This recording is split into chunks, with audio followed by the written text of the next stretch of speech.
नमस्कार दोस्तों, आज हम आपके लिए लेकर आए हैं शुक्रवार संतोषी माता व्रत कथा। अगर वीडियो पसंद आए तो चैनल को सब्सक्राइब करना ना भूले। तो चलिए दोस्तों, बिना देरी किए वीडियो शुरू करते हैं।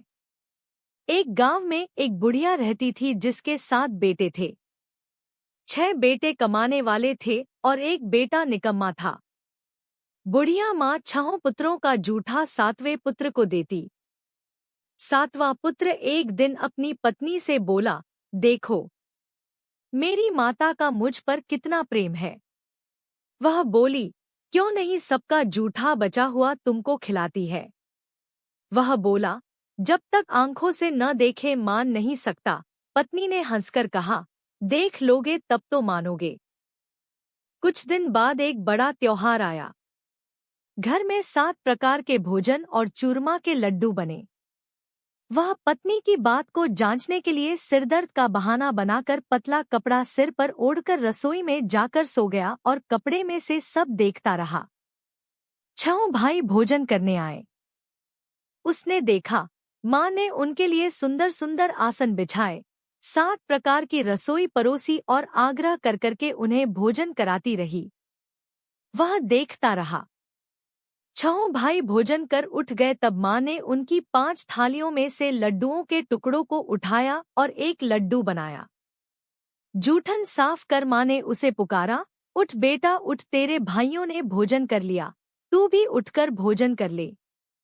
उसने कहा, माँ मुझे भोजन नहीं करना, मैं परदेश जा रहा हूँ। माता ने कहा, कल जाना हो तो आज ही जा। वह बोला, हाँ हाँ जा रहा हूँ। यह कहकर वह घर से निकल गया। चलते समय उसे पत्नी की याद आई। वह गौशाला में कंडे थाप रही थी। वहां जाकर वह बोला, मेरे पास तो कुछ नहीं है। यह अंगूठी है, सो ले लो और अपनी कोई निशानी मुझे दे दो। वह बोली, मेरे पास क्या है, यह गोबर भरा हाथ है। यह कहकर पत्नी ने उसकी पीठ पर गोबर के हाथ की थाप मार दी। वह चल दिया। चलते चलते दूर देश में पहुंचा।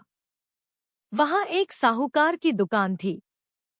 वहां जाकर बोला, सेठ जी मुझे नौकरी पर रख लो। साहूकार को नौकर की सख्त जरूरत थी। साहूकार ने कहा, काम देखकर तनख्वाह मिलेगी। उसने कहा, सेठ जी जैसा आप ठीक समझें। उसे साहूकार के यहाँ नौकरी मिल गई। वह वहां दिन रात काम करने लगा। कुछ दिन में दुकान का लेन देन, हिसाब किताब, ग्राहकों को माल बेचना, सारा काम करने लगा। साहूकार के 7-8 नौकर थे। वे सब चक्कर खाने लगे। लेकिन उसने अपनी लगन, परिश्रम और ईमानदारी से सभी को पीछे छोड़ दिया। उसे अपने किए का फल मिला। सेठ ने भी उसका काम देखा और 3 महीने में ही उसे मुनाफे में साझीदार बना लिया। परिश्रम करते करते 12 वर्ष में ही वह नगर का नामी सेठ बन गया और सेठ अपना सारा कारोबार उस पर छोड़कर बाहर चला गया। इधर उसकी पत्नी को सास-ससुर उसे दुख देने लगे। गृहस्थी का काम करवाकर उसे लकड़ी लेने जंगल में भेजते। इस बीच घर की रोटियों के आटे से जो भूसी निकलती, उसकी रोटी बनाकर रख दी जाती और फूटे नारियल की नरेली में पानी दिया जाता। इस तरह दिन बीतते रहे। एक दिन वह जब जंगल में लकड़ी लेने जा नहीं थी, तब उसे रास्ते में बहुत सी स्त्रियां संतोषी माता का व्रत करती दिखाई दी। यह वहां खड़ी होकर पूछने लगी, बहनों, यह तुम किस देवता का व्रत करती हो और इसके करने से क्या फल होता है? इस व्रत के करने की क्या विधि है? यदि तुम अपने इस व्रत का विधान मुझे समझा कर कहोगी तो मैं तुम्हारा बड़ा एहसान मानूंगी। उनमें से एक स्त्री बोली, सुनो, यह संतोषी माता का व्रत है। इसके करने से निर्धनता, दरिद्रता का नाश होता है, लक्ष्मी आती है, मन की चिंताएं दूर होती है, मन को प्रसन्नता और शांति मिलती है, निपुति को पुत्र मिलता है, प्रीतम बाहर गया हो तो वह शीघ्र लौट आता है, कुंवारी कन्या को मन पसंद वर मिलता है, चलता मुकदमा खत्म हो जाता है, कलह क्लेश की निवृत्ति हो, मुख शांति होती है, घर में धन जमा हो, धन जायदाद का लाभ होता है तथा और भी मन में जो कुछ कामना हो सब संतोषी माता की कृपा से पूरी हो जाती है, इसमें संदेह नहीं। वह पूछने लगी, यह व्रत कैसे किया जाता है? यह भी बताओ तो बड़ी कृपा होगी। वह स्त्री कहने लगी, बिना परेशानी, श्रद्धा और प्रेम से जितना भी बन सके प्रसाद लेना। 5.25 पैसे से 5.25 आने तथा इससे भी ज्यादा शक्ति और भक्ति के अनुसार गुड़ और चना लें। हर शुक्रवार को निराहार रहकर कथा कहना, सुनना। इसके ओम बीच कम नहीं टूटे। लगातार नियम पालन के करना। सुनने वाला कोई न मिले तो घी का दीपक जलाकर उसके आगे जल के पात्र को रख कथा कहना, परंतु नियम न टूटे। जब तक कार्य सिद्ध न हो नियम पालन करना और कार्य सिद्ध हो जाने पर व्रत का उद्यापन करना। 3 मास में माता पूरा फल प्रदान करती है। यदि किसी के ग्रह खोटे हैं भी तो माता 1 वर्ष में अवश्य उनको अनुकूल करती है।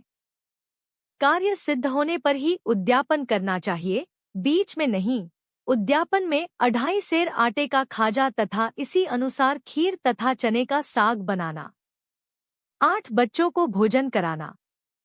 जहां तक मिले देवर, जेठ, भाई बंधु, कुटुंब के लड़के लेना, न मिले तो रिश्तेदारों और पड़ोसियों के लड़के बुलाना। उन्हें भोजन करा, यथाशक्ति दक्षिणा दे, माता का नियम पूरा करना। ध्यान रखना उस दिन घर में कोई खटाई न खाए। यह सुन वह वहां से चल दी। रास्ते में लकड़ी के बोझ को बेच दिया और उन पैसों में गुड़ चना ले माता के व्रत की तैयारी कर आगे चली। रास्ते में संतोषी माता के मंदिर में जा माता के चरणों में लौटने लगी। विनती करने लगी, माँ, मैं दीन हूँ, निपट मूर्ख हूँ। व्रत के नियम कुछ जानती नहीं। मैं बहुत दुखी हूँ। हे माता, मेरा दुख दूर कर, मैं तेरी शरण में हूँ। माता को दया आई। एक शुक्रवार बीता कि दूसरे शुक्रवार को ही उसके पति का पत्र आया और तीसरे शुक्रवार को उसका भेजा हुआ पैसा आ पहुंचा। यह देखकर जेठानी मुंह सिकोड़ने लगी, इतने दिनों बाद इतना पैसा आया, इसमें क्या बड़ाई है? लड़के ताने देने लगे, काकी के पास अब पत्र आने लगे, रुपया आने लगा, अब तो काकी की खातिर बढ़ेगी, अब तो काकी बुलाने से भी नहीं बोलेगी। बेचारी सलता से कहती, भैया पत्र आए, रुपया आए तो हम सबके लिए अच्छा है। ऐसा कहकर आंखों में आंसू भरकर संतोषी माता के मंदिर में जा मातेश्वरी के चरणों में गिरकर रोने लगी। माँ, मैंने तुमसे पैसा नहीं मांगा, मुझे पैसे से क्या काम, मुझे तो अपने सुहाग से काम है। मैं तो अपने स्वामी के दर्शन और सेवा मांगती। तब माता ने प्रसन्न होकर कहा, जा बेटी, तेरा स्वामी जल्दी ही आएगा। यह सुन खुशी से बावली हो वह घर आकर काम करने लगी। संतोषी माँ विचार करने लगी, इस भोली पुत्री से मैंने कह तो दिया कि तेरा पति शीघ्र आएगा, पर आएगा कहाँ से? वह तो इसे स्वप्न में भी याद नहीं करता। उसे इसकी याद दिलाने तो मुझे ही जाना पड़ेगा। संतोषी माता ने उस बुढ़िया के बेटे को स्वप्न में समझाया, पुत्र, तेरी घरवाली कष्ट उठा रही है। यह बोला, हाँ माता, यह तो मुझे भी मालूम है, परंतु क्या करूं, वहां कैसे जाऊं? परदेश की बात है, लेन देन का सारा हिसाब किताब है, कोई जाने का रास्ता नजर नहीं आता। आप ही कोई राह दिखाएं कि वहां कैसे जाऊं? माँ कहने लगी, सवेरे नहा धोकर संतोषी माता का नाम ले, घी का दीपक जला दंडवत कर और दुकान पर जा बैठना। देखते देखते तेरा लेन देन चुक जाएगा, जमा माल बिक जाएगा, सांझ होते होते धन का ढेर लग जाएगा। वह अगले दिन सुबह बहुत जल्दी उठा। उसने अपने मित्र बंधुओं परिचितों से स्वप्न में माता द्वारा कही गई बात कह सुनाई। वे सब उसकी बात सुनकर उसकी खिल्ली उड़ाने लगे। वे कहने लगे कि कहीं कभी सपने की बात भी सच्ची होती है। एक बूढ़ा व्यक्ति बहुत समझदार था। वह बोला, देखो भाई, मेरी बात मानो। इस तरह सांच या झूठ कहने के बदले देवता ने जैसा कहा है वैसा ही करना। तेरा क्या जाता है। बूढ़े की बात मानकर नहा धोकर उसने संतोषी माता को प्रणाम किया। फिर भी का दीपक जलाकर दुकान पर जा बैठा। शाम तक धन का ढेर लग गया। वह हैरान हुआ। मन में संतोषी माता का नाम ले प्रसन्न हो घर जाने के वास्ते गहना, कपड़ा व सामान खरीदने लगा। सब काम से निपट अपने घर को रवाना हुआ। उधर उसको पत्नी जंगल में लकड़ी लेने गई। लौटते वक्त थक जाने के कारण संतोषी माता के मंदिर पर विश्राम करने बैठ गई। यह तो उसका रोज रुकने का स्थान था। धूल उड़ती देख उसने माता पूछा, हे माता, यह धूल कैसी उड़ रही है। माँ ने कहा, हे पुत्री, तेरा पति आ रहा है। अब तू ऐसा कर, लकड़ियों के 3 बोझ बना। एक नदी के किनारे रख, दूसरा मेरे मंदिर पर और तीसरा अपने सिर पर रख। तेरे पति को लकड़ी का गड्ढा देखकर मोह पैदा होगा। यह वहां रुकेगा, नाश्ता पानी बना खाकर माँ से मिलने जाएगा। तू लकड़ी का बोझ उठाकर जाना और बीच चौक में गड्ढा डालकर 3 आवाजें जोर से लगाना, लो सासू जी, लकड़ियों का गट्ठा लो, भूसी को रोटी दो, नारियल के खोपरे में पानी दो। आज कौन मेहमान आया है। बहू, तू ऐसा क्यों कहती है। तेरा मालिक ही तो आया है। बैठ, मीठा भात खाकर कपड़े गहने पहन। पत्नी की आवाज सुनकर उसका स्वामी बाहर आया और उसके हाथ में पहनी अंगूठी देख व्याकुल हो गया। उसने माँ से पूछा, मान, यह कौन है। माँ बोली, बेट, तेरी पत्नी है। आज 12 वर्ष हो गए हैं जब से तू गया है। तब से सारे गांव में जानवर की तरह भटकती फिरती है। कामकाज कुछ करती नहीं, 4 समय आकर खा जाती है। अब मुझे देखकर भूसी की रोटी और नारियल के खापरे में पानी मांगती है। वह बोला, माँ, मैंने इसे भी देखा है और तुम्हें भी। मुझे दूसरे घर की चाबी दो, मैं उसमें रहूंगा। ठीक है बेटा, जैसी तेरी मर्जी, कहकर माँ ने चाबी का गुच्छा बेटे के सामने रख दिया।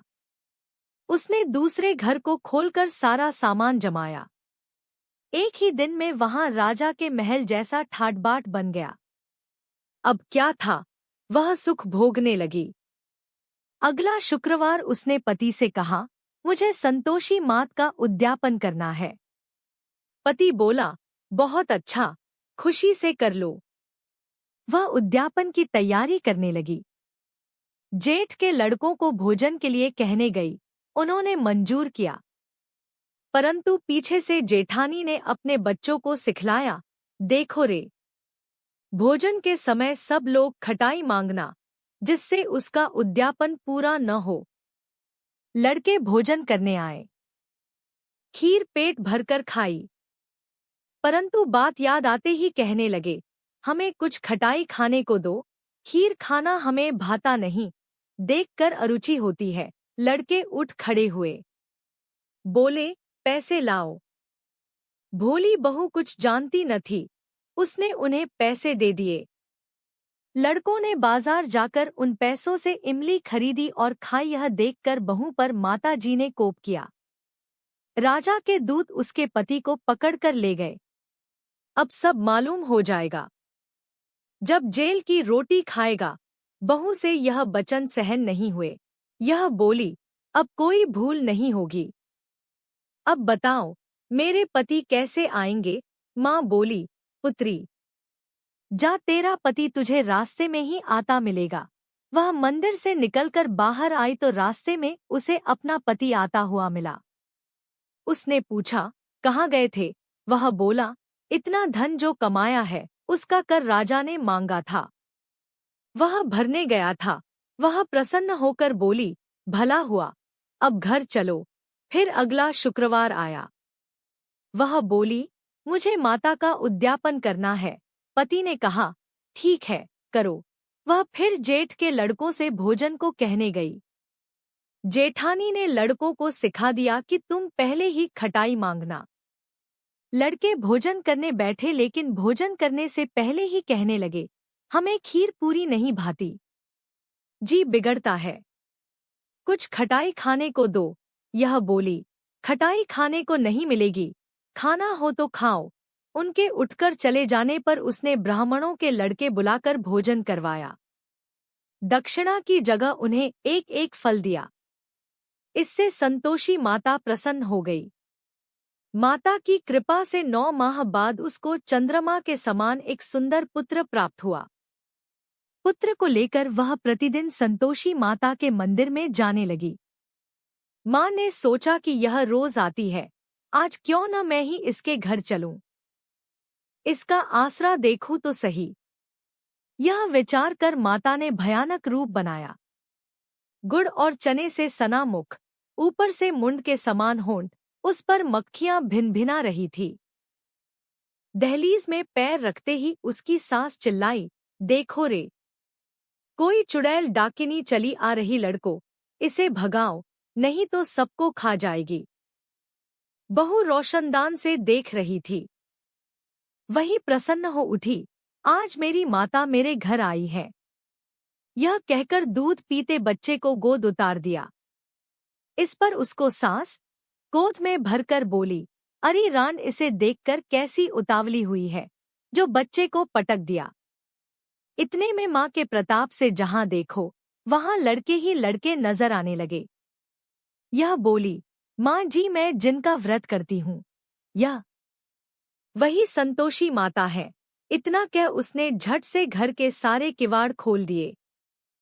सबने माता के चरण पकड़ लिए और विनती कर कहने लगे, हे माता, हम मूर्ख हैं, अज्ञानी हैं। तुम्हारे व्रत की विधि हम नहीं जानते। तुम्हारा व्रत भंग कर हमने बड़ा अपराध किया है। हे माता, आप हमारे अपराधों को क्षमा करो।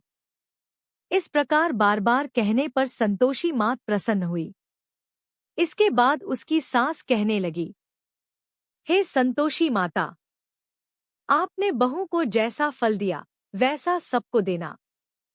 जो यह कथा सुने या पढ़े उसका मनोरथ पूर्ण हो,